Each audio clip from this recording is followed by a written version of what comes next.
Saudara-saudara, kemudian salah satu juga keputusan besar kita adalah kita dalam waktu dekat akan membentuk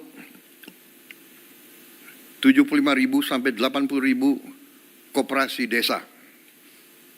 Ada yang berbasis pertanian, ada yang berbasis nelayan, dan ada yang berbasis lain.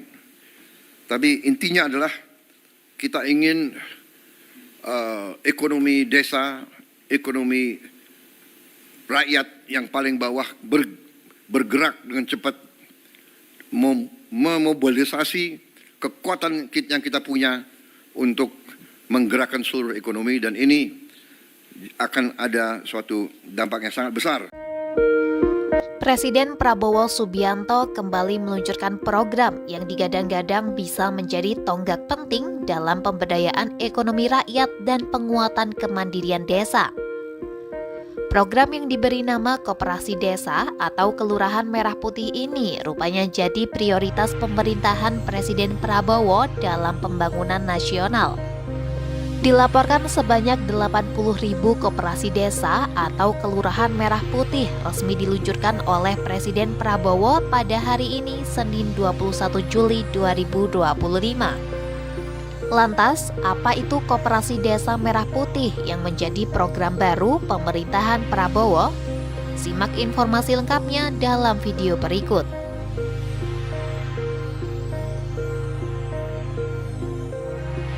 Mengutip laman resminya, Koperasi Merah Putih adalah lembaga ekonomi yang beranggotakan masyarakat desa yang dibentuk untuk meningkatkan kesejahteraan.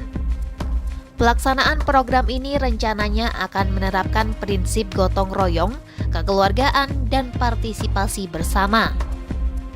Koperasi ini juga bisa dipahami sebagai asta cita ke-6 Presiden Prabowo Subianto untuk menggerakkan ekonomi lokal.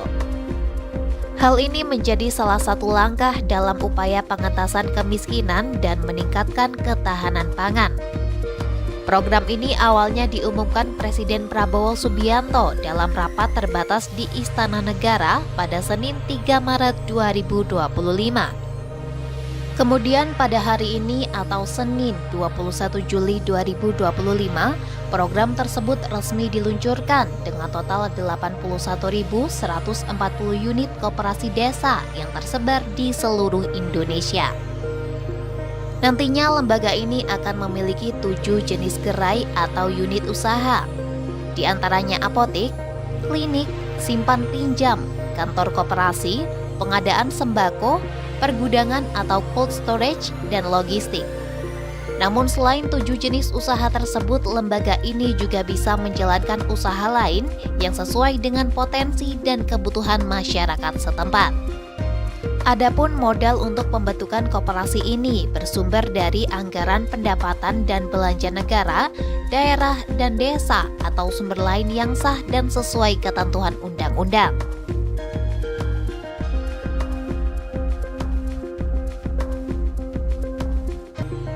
Tujuan utama Koperasi Merah Putih adalah membangun ekonomi desa, menciptakan pemerataan, serta memerdekakan masyarakat dari kemiskinan melalui prinsip gotong royong dan swadaya.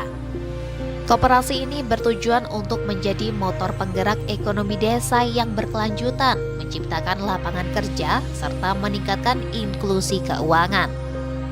Nantinya sebanyak 13 kementerian dan 2 badan bakal dilibatkan untuk menyukseskan program Kopdes Merah Putih.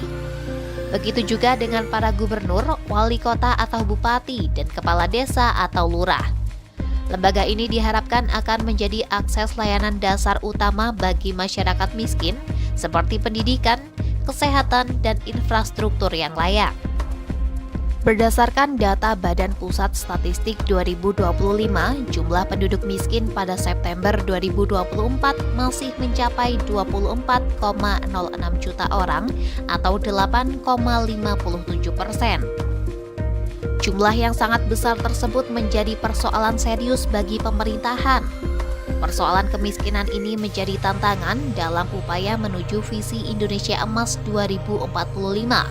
Sebab kemiskinan sangat mempengaruhi pengembangan sumber daya manusia. Oleh karena itu, dibentuknya Koperasi Merah Putih ini diharapkan dapat menjadi solusi sebagai pengentasan kemiskinan.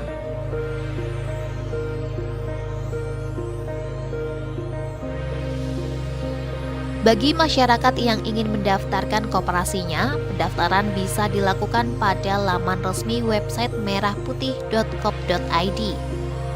Namun perlu diketahui, terdapat perbedaan pada pengajuan pembentukan koperasi, pengembangan, dan revitalisasi. Opsi pendaftaran pembentukan koperasi baru ditujukan bagi desa atau kelurahan yang belum memiliki koperasi. Sementara pengembangan koperasi ditujukan kepada desa atau kelurahan yang telah memiliki koperasi. Pengembangan tersebut dilakukan dengan perubahan anggaran dasar, penyesuaian nama dan jenis program Kopdes, dan pengajuan perubahan melalui notaris. Dan terakhir adalah menu revitalisasi, yakni proses pengaktifan kembali koperasi yang tidak aktif. Caranya yakni dengan memberi pendampingan, identifikasi potensi, dan penyelenggaraan rapat anggota untuk mengembalikan statusnya. Berikut adalah tata cara daftar pada masing-masing model pembentukan koperasi.